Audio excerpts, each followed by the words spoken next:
If we're going to get into free will, the basic, and this is something that I'm still kind of hashing out, but it's something that I think it's definitely going that way for me, philosophically. So the logic breakdown is this, and this is kind of like a version of like the Sam Harris brand of no free will. Sure, I know. So I don't want to take credit for this completely, but basically the logic goes like this: you don't pick your parents. You don't pick your genetic makeup of your mind. You don't pick the genetic makeup of your body. You don't pick you don't pick the environment that you grow up in or the stuff that you're exposed to that leads to those, like you said, like the past events that lead to the present. Sure.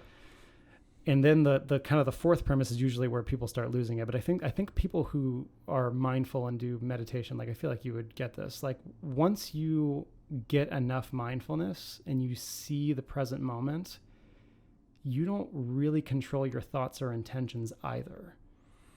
Okay.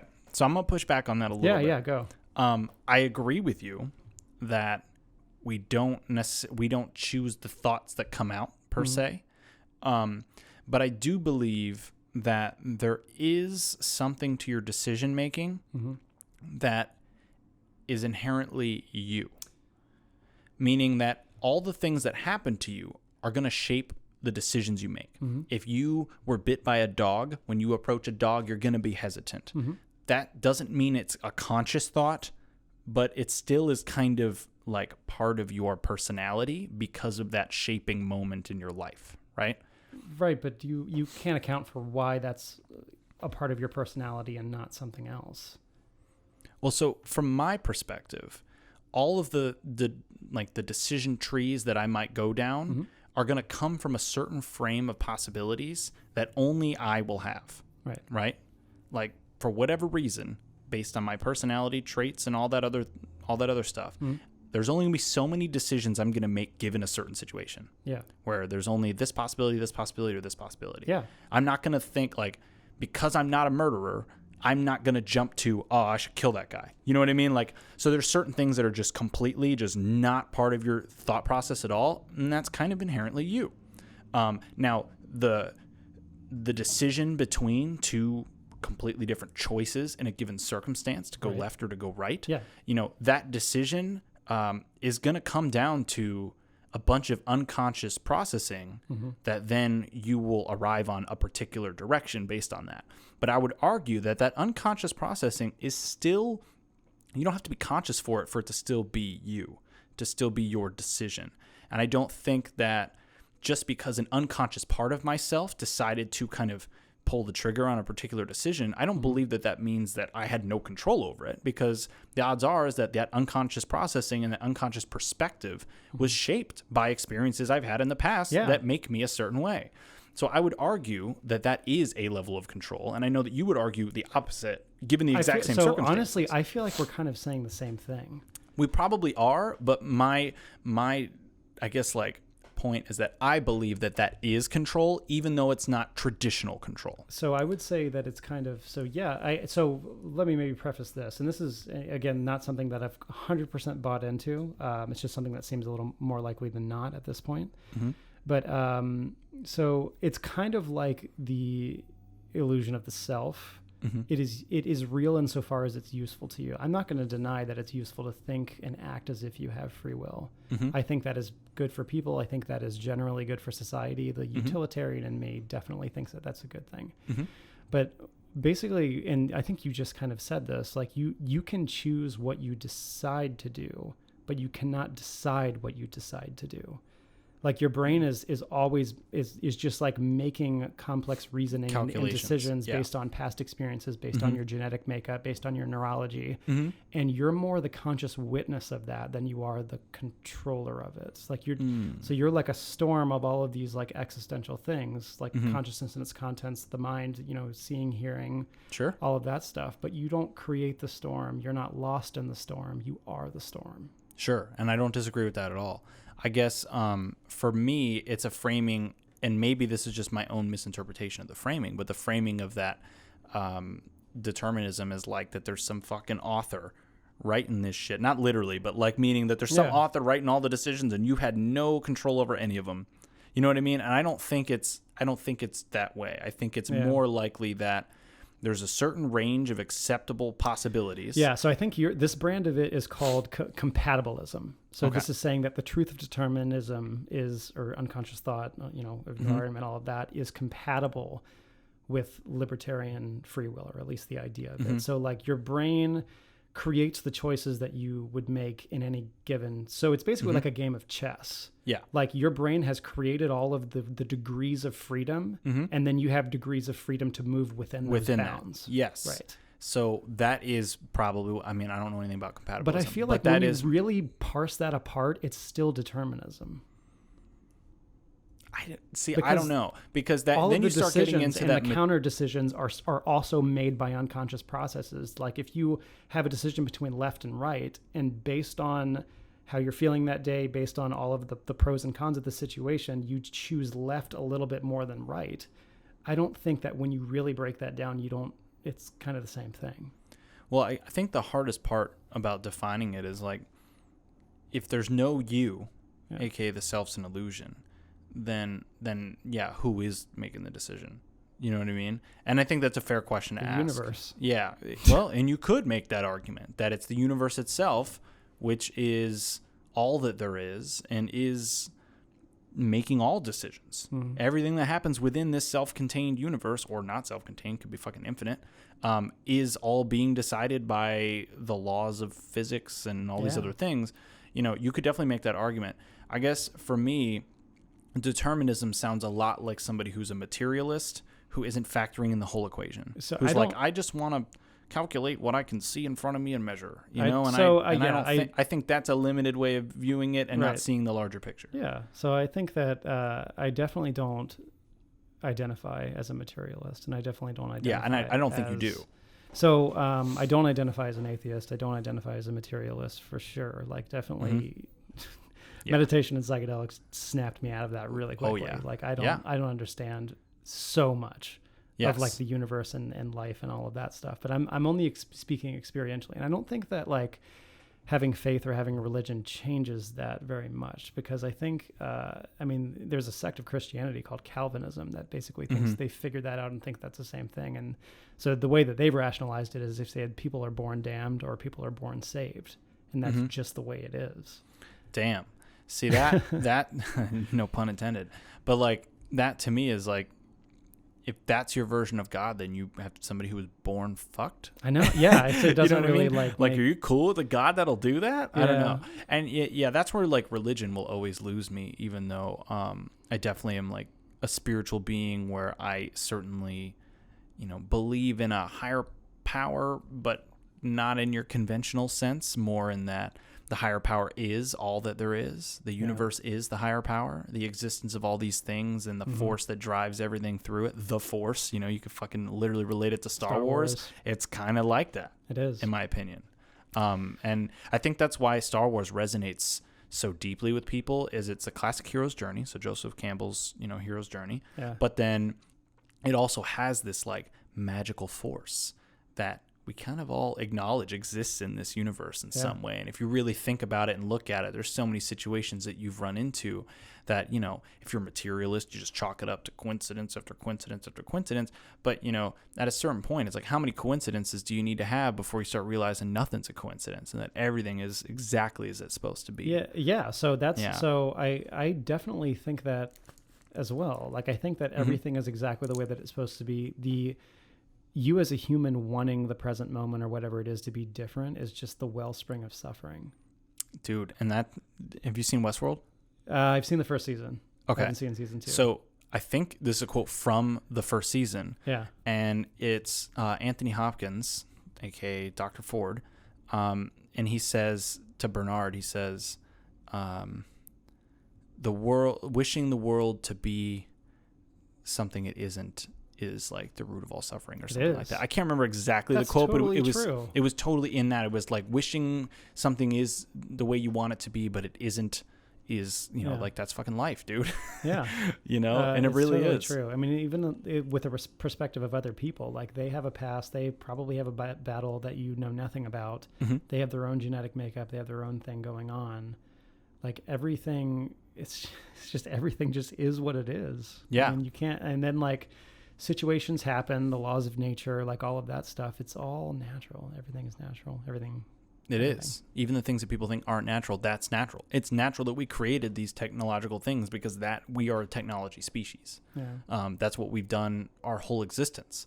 The technology is certainly advanced, but the premise of just making technology has not changed at all. The same way that, bees make hives and they make honey and they pollinate. It's just what they do. Yeah. That's what they're programmed to do by years and years and years of evolution. Exactly. Like and, finding the energy. Everything is finding energy and trying to repurpose it and use it, you know? So any crevice on this planet where there's energy that isn't being stolen in some way, something will emerge to steal it. Yeah. That's just how it is. Everything's clinging to that little bit of life that we have coming from our sun. I want to double back to Westworld real quick because it actually directly is related to determinism and free will. So one of the main arguments that Westworld makes as a show is the feedback loops that we are in and that we are not so different from the guests, from the hosts, right? And they make a ton of parallels to this on how we are constantly making decisions that, as we were talking about before, are kind of outside of yourself and that you end up in these loops. So, in the show, just for people who haven't seen it, there are hosts, which are androids basically, and they have their loops. So each character has a role in the world. So in this case, it's Westworld. For the first season, it's just in this like Western place. And in that, you have, what's her name? The main character. Yeah, Evan Rachel Wood. Yeah, Rachel Evan Dor Wood? something. Wait. What? Why am I drawing a blank? It's not No, it's not Dora. Dora. The Explorer. Dora the Explorer. Dude, why am I drawing a Westworld. blank? I love this show and I've seen the first season like 3 times. Oh man, I'm blanking on her name too. I'm blanking on her name, dude. This is gonna kill me. Dude. But anyway, so you have each person. They have a role. So Teddy is one of the what's his name? He's one of the brothers. There's like 3 brothers, all actors. Hemsworth. He's a Hemsworth. Oh yeah. But how Dolores? Jesus Dolores, Christ. yeah, I didn't yeah. even have to look it up. All right. So anyway, so Dolores, she's the farm girl. She hangs out at the farm. She goes out, and if no one interrupts her, she goes out and paints this beautiful thing on the prairie or whatever. And so the way that the loops work is that if somebody goes in and fucks with her loop, she'll improvise with you. And she has her storyline, and you can kind of play with her storyline very much like an RPG, where you go in and if you run into a certain NPC, maybe they give you a fetch quest or whatever. So that was the premise of it. But the more you spend time in the park, the more you realize that the humans are in loops too. And everybody's in a loop. And then you start realizing everybody's got loops all the time. You have your work loop, you got your gym loop, you got your, food loop on what you cook. And, everybody's in loops all the time. And it's useful. It's useful for human beings to be in loops. It's useful for human beings to have patterns and to have things that give them stability. And, if you have something different every single day, it throws you through a loop. And that's something that I've learned with this job schedule is that it's hard for me to get into loops because I have just a different day every day. And so I would argue that one of the premises of that show is that we're all not in control of anything. Yeah. And that sounds bad on the face of it. It sounds bad on the face of it. And I would argue that that's not we talk about utilitarianism and like usefulness. I would argue it's just not useful to think that way. Right. So even if it is true, which I'm not saying it is, even if it is true, it certainly isn't helpful to do it. Right. It's not helpful to think that you're not in control of anything. Yeah. So how do you reconcile that? I don't disagree with that. I think that's good. That's well, how do you reconcile that though, knowing that like if you truly believe that you don't truly have control over anything, then how do you lie to yourself that you do if that's something that you've come to the conclusion of? Yeah, it's something. It's kind of like the ego, where it's just like it's there. You're not really controlling it. It's real insofar as it's useful, but it's not really real. So you can kind of just like mindfully respond to it rather than just be yanked around by it, basically. Okay, I'm gonna try to look up.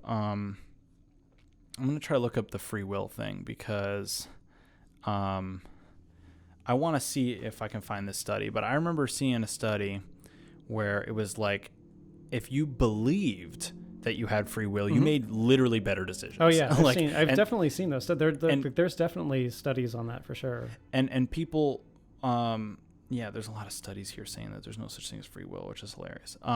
But there was a study that literally studied the belief aspect of it, of like, well, if you believe that if you believe in free will, then you tended to make better decisions overall. You tended to be less reckless, more careful about what you're doing, whatever. And then if you're told that your decisions are not yours and that you have no free will, that you are more likely to just be an asshole, like be reckless, do selfish things, not think about the future, like whatever. And it's just because of that illusion of, well, if I don't control anything, then who cares? But I think those are based off of factors of like the person's genetic makeup and background. They would make a decision. Personality type for sure. But I mean, I think from that study, and I wish I could find it, but I think from that study was that. But there's also study after study of people hooking people's brains up to neurology scans and then like asking them to press buttons and do things, and like you can see like patterns of energy in the brain firing the circuitry hundreds of milliseconds before the person thinks that they've consciously made a choice. Yeah, but I would argue that those firings is still you making the choice. You don't need to be conscious of a decision to know that you're making it. Yeah. You know what I mean? I don't need to be conscious to move out of the way of a car coming at me. Well, that's just instinctual, I think. Yeah, but meaning like I don't need to be conscious to know that if I had time to go back in time and be conscious of it, I would have made the same fucking decision. You would have made the same decision, yeah. Yeah, that's what I'm saying. So my point is that whether I'm consciously aware of a decision or not does not take away the power that my brain did to create that decision. So I think that's where like we agree on 90% of the situation, and then I think my interpretation of what that data means means that I believe that means that is control, and you would argue that it means it's not, which is funny because we're seeing the exact same information. I think we're agreeing on the same premise. But I guess from my perspective, I see that as a form of control. It's not your traditional control. It's not your typical conscious control. Like what part of, I'm just kind of like turned around on what part of that you control, because if especially in the situation of moving out of the way of a car, but you in the sense that you are your body, so and you your can brain. say you beat your own heart, you breathe your own breath. Sure. You beat your own heart. Sure. You're consciously beating your heart. Not consciously, but I am beating it. Okay. I mean because I am all of it. I'm not just my brain. Right. I'm the whole body. I'm everything. So whether I'm consciously doing it or not, it's still me. Yeah. The illusion of me. But I don't know. From my perspective, and maybe I'm just fucking straight up wrong, and people can tell me in the comments or you can email me and whatever. But from my perspective, any decision made within my system, my closed system, and this is a closed system. It's part of a larger system, but this particular thing, my body, is a closed system. But you think that's you're identical with your body. You think that. I believe that I'm my body, yes. I believe I'm part of everything else, as if you want to zoom out even further, but as for part of this smaller piece. Imagine like... but I don't think that, when you really look at a body, especially like close up, it's all just like matter all the way down.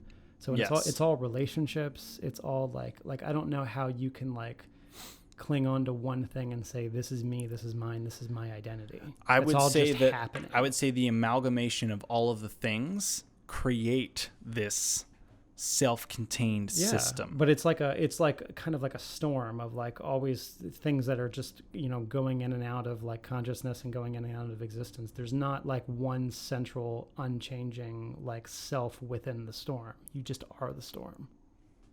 I would argue that storm, though, is like a subsection of the larger thing. Because we're not inseparable from the universe. It's impossible to separate ourselves from the universe. That's exactly right. That's exactly what I'm saying. There's no bright lines between anything. Between me and you and between everything else. But I would argue, because I'm with you, but I would argue that each person is a self-contained system that is part of a larger system. So if you're trying to look on like the universal scale, no, you can't separate yourself from the space around you, right? From that standpoint. Right. But from the fact that we are an organism that does have a form of an identity, even like squirrels and dogs, like they might not have the ego that we do, but they do still have a concept of themselves on some level. Like I think they're aware that they're a creature in space without realizing what any of that means. You know what I mean? I don't think they have a conscious awareness of it as much as it's like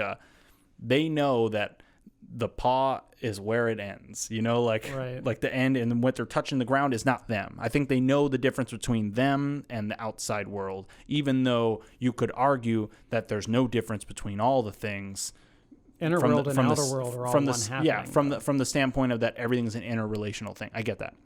But what I'm saying is that each little sliver of consciousness, aka a human being, whatever, I would argue that is its own thing, even though it's part of the larger thing and is inseparable from everything else. It still is its own thing within the system, and that the universe designed us in this way through just physics and all, not like a conscious design, but literally just like through the happening of everything else that kind of formed us. I think the self-awareness is something that was intended. I believe that like that the universe, for lack of this is starting to get into kind of the God argument, but I would argue that like the universe is like, it wants us to think of ourselves as selves because that's what it wants. It wants us to think you're a human being so that you can go and evolve and have all these experiences as you, because that's unique. And every single person gets this little unique experience of life and whatever. And we're all part of the same thing. And you could argue that you and I are no different from one another because we're all part of the system and interrelations and all that. Totally with you. Agree with you on all that stuff. But meaning that I think there's a reason why we all have their own individual things. Yeah. And that the design of the universe wants us to all be crafting our own personal journeys and experiences throughout the whole thing. So from that standpoint, you are you and you are a self, even though if you zoom out with the big lens, it's all the same thing. Does that make sense? A little more, yeah.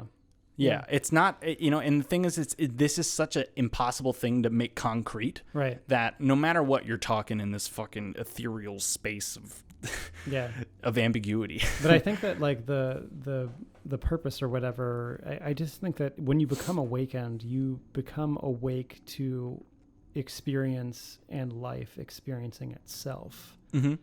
There's not really, like I said, there's not really a bright line between anything. So I think that I would say that I agree. The inner world and outer world are one happening. Yes. They are kind of more yin and yang. They're kind of more two sides of the same thing. But they are fundamentally, it's all the same thing.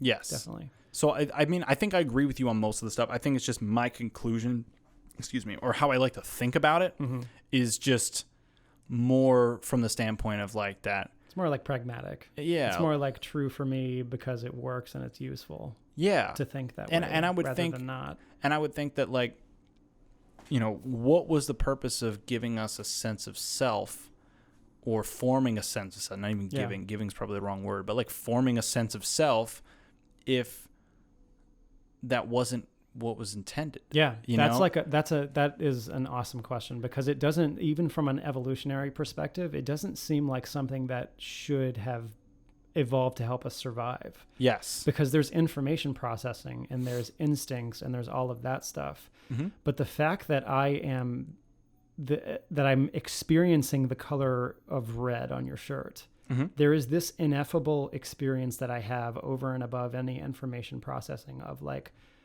I don't know how to describe it, a thing that is experiencing that. And like I can say red or maroon or whatever, but that's just a noise. There's just like... Yeah, we assign that word to this particular spectrum of light that reflects into our eyes and our visual cortex and reproduces that image for us based on the way that the light's reflecting off. Dude, the thinking about light, just the concept of light and how your body processes light is mind-blowing. It is. It's like one that is not intuitive at all. It's not intuitive to think, oh yeah, when I look at you, the fact that I see that your shirt is blue is because the only thing reflecting back at me is the blue light. Right. So I think I'm with you, whereas like that is a kind of like staunch materialist perspective. Mm-hmm. Like there's no other like conscious experience other than information processing. And I think that those get kind of muddled. Yeah. I think, and then I think bringing it back to psychedelics and meditation, they kind of separate those two things. Yes.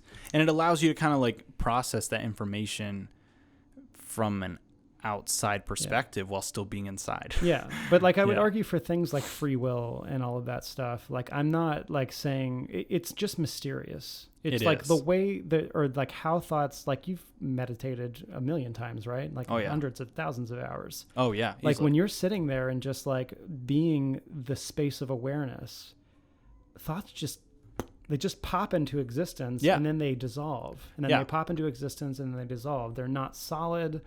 They're impermanent. Neither like are everything atoms. else. Well, right.